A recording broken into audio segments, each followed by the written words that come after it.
A wealthy entrepreneur with a long history of brutally abusing his wife was found dead in his living room one day. Under brutal police interrogation, his wife Lisa, the prime suspect, was coerced into confessing to the crime. She was quickly forced to sign a written guilty statement. Everyone thought the case would be open and shut, until a rookie lawyer stepped in and turned the entire trial on its head. Even though Lisa had pled guilty, she was still legally entitled to representation. But what baffled her lawyer Jack, was that Lisa refused to walk through the details of the case at all. Her only request was for Jack to tell the judge to hand down a verdict as soon as possible. This made Jack suspect that Lisa might not be the one who killed her husband. There were just too many inconsistencies in the case details. First, according to the police forensic report, the victim had been injected with a lethal dose of sedatives. While he was in a deep, unconscious sleep, the killer had filled his nose and mouth with super glue. Here's the catch: even though Lisa had turned herself in, police never found any trace of super glue at the crime scene. This meant one of three things: Lisa was lying, she had a secret she couldn't share, or she'd only confessed under police coercion. Despite Jack's airtight analysis and his decision to enter a not guilty plea on her behalf, Lisa insisted she was the killer.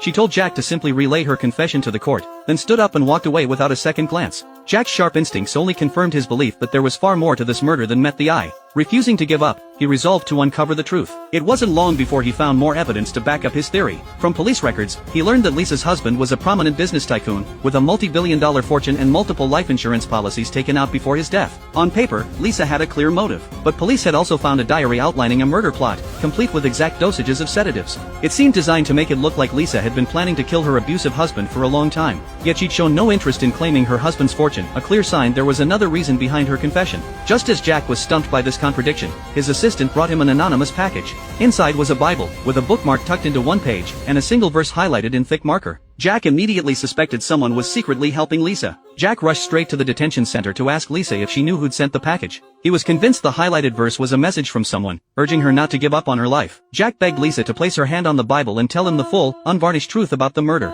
But even with a secret ally ready to help, Lisa still stood by her confession that she was the killer. With no other options, Jack finally hit her where it hurt. "If you're convicted, who's going to take care of your daughter?" he asked. "That little girl needs her mother. You need to be there for her." The first day of trial arrived quickly. The prosecution went first, arguing that Lisa had been trapped in an abusive marriage, suffering unprovoked violence at her husband's hands on a regular basis. This, they claimed, had led her to form a long-standing intent to kill him. They alleged that at around 2 a.m. on August 21st, while her husband slept, Lisa injected a lethal dose of sedatives into his right arm. Once the victim was completely unconscious, they said, she poured construction-grade superglue into his nose and mouth, sealing them shut and suffocating him to death. Jack immediately objected to this argument. He asserted that the prosecution had no hard, physical evidence against Lisa, and that she was a long-term victim of domestic abuse, trapped and controlled by her sadistic husband, so much so that she lacked the means and the courage to kill him. Thinking back to Jack's heartfelt warning about her daughter, Lisa finally spoke up in court and recanted her confession. She denied killing her husband. Before the next hearing, where the court would reconvene after evidence gathering, Jack announced he would be calling the police to testify.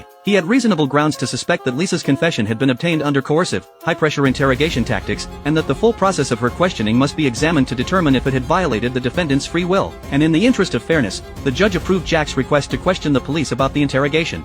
Even though he didn't have a guaranteed win, Jack did everything he could to reassure Lisa, reminding her that they'd never have a chance if they didn't take the first step. Finally realizing Jack was truly on her side, Lisa let her guard down and made a request. She asked Jack to visit her 7-year-old daughter Minji, as she worried her sickly mother wouldn't be able to care for the little girl properly. Jack, ever kind, agreed immediately. But what caught him off guard was that Minji seemed completely indifferent to her mother's situation. She just sat there, drawing non-stop, without a word. When it became clear Minji had no intention of speaking to him, Jack finished his polite greetings and left. 2 weeks later, the trial resumed. Jack had uncovered a key piece of evidence. A civilian had filmed the entire police crime reconstruction with Lisa. The first thing Jack did in court was play that video for the room. The footage made it undeniably clear that Lisa had not confessed voluntarily. Jack then called Lisa to the stand to tell her side of the story. Lisa testified that on the night of the murder, her deranged husband had beaten her brutally, just like he always did. After the assault, he demanded they both inject sedatives to fall asleep. But Lisa had woken up first at around 1 a.m., overwhelmed by a suffocating feeling of panic. To get some air and clear her head, she'd snuck out of the house to go for a drive. But when she returned from her drive, she found her husband dead, his nose and mouth sealed shut with glue.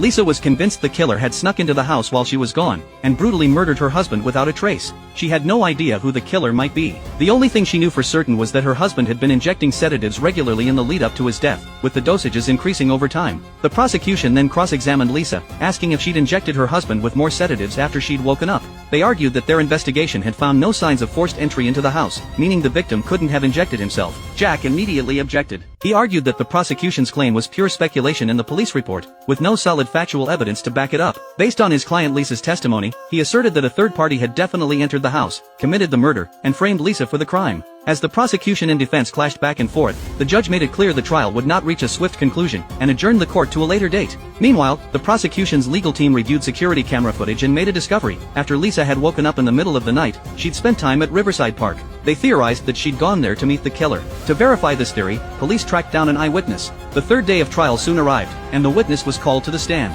The male witness, a night jogger, testified that he'd noticed Lisa that night because she was wearing a thick jacket in sweltering heat. He saw her get into a car, and immediately embraced the driver. Due to his angle and the darkness of the night, he couldn't be sure if Lisa and the driver had kissed, nor could he make out the driver's face or clothing. The only thing he could confirm for certain was that the driver was behind the wheel of a distinctive bright white Audi. After hearing the jogger's testimony, the prosecution argued that the evidence clearly showed Lisa had met with a lover the night of the murder, and that the two had conspired to kill her husband together. Jack immediately disputed this claim, stating he had reason to believe the witness was a paid plant, and requested to cross-examine the jogger. Jack began his cross-examination with a critical question. 2 full months had passed since the night of the murder, so how could the jogger possibly remember every detail so clearly? If he couldn't provide specific, granular details, wasn't it possible he'd misidentified the woman he'd seen? The jogger immediately pushed back, insisting he remembered the night perfectly, and swore under oath that the woman he'd seen was Lisa. Jack was prepared to keep pressing him to get to the truth, but Lisa slipped him a note she'd written, privately admitting that the jogger's story was true. Her admission completely caught Jack off guard. Jack had no choice but to end his cross-examination. The prosecution then demanded Lisa answer the question, who had she met with the night of the murder?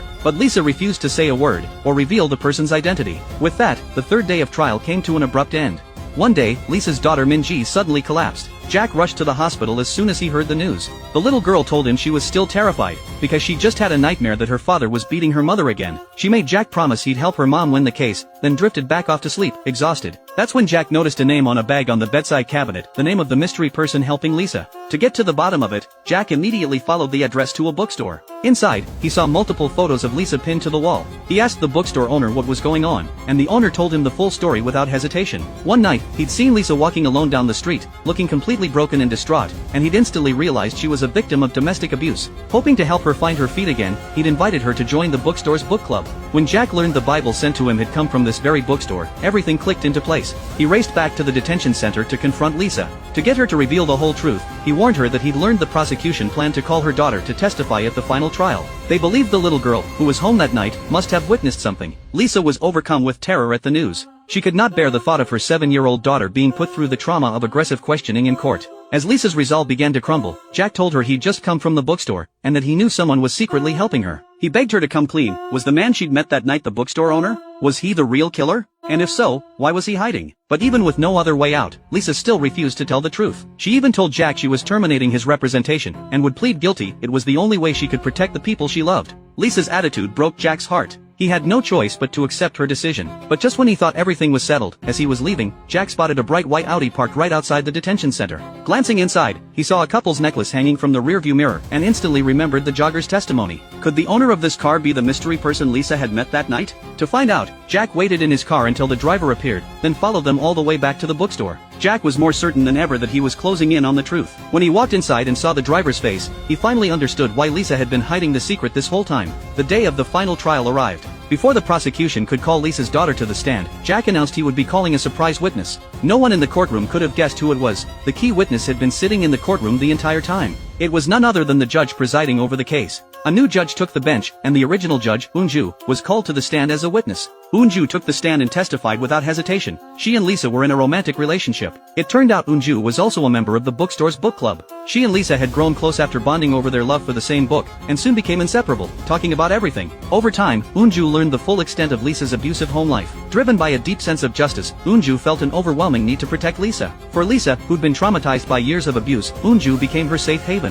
Every time her husband beat her, Lisa would sneak out in the middle of the night to find Unju, to calm down and find comfort in her arms. And this was the key to proving Lisa's innocence. Lisa had left Unju's place at 3 a.m. the night of the murder. The victim's time of death had been confirmed at 2 a.m., meaning Lisa had an airtight alibi. Jack then added for the court that he had the dashcam footage and audio recordings from that night, which the court was welcome to review to verify the alibi. With both women testifying under oath, and concrete evidence to back up their claims, the new judge accepted their testimony. With Lisa's innocence proven beyond a reasonable doubt, police were forced to reclassify the case as unsolved. Lisa was released shortly after, exonerated of all charges. To celebrate the momentous day, Jack offered to drive Lisa and her family home. But as he drove, he couldn't stop wondering, who was the real killer that night? That's when a comment from Lisa's daughter caught his full attention. Glancing at the wildly abstract drawings covering the walls of their home, Jack was overcome with an unnameable sense of dread. And in that split second, he realized the truth. The only person who could have killed Lisa's husband that night was her daughter, Minji. The truth was this: after years of watching her mother be brutally abused by her father, Minji's young mind had been warped by the constant trauma and fear.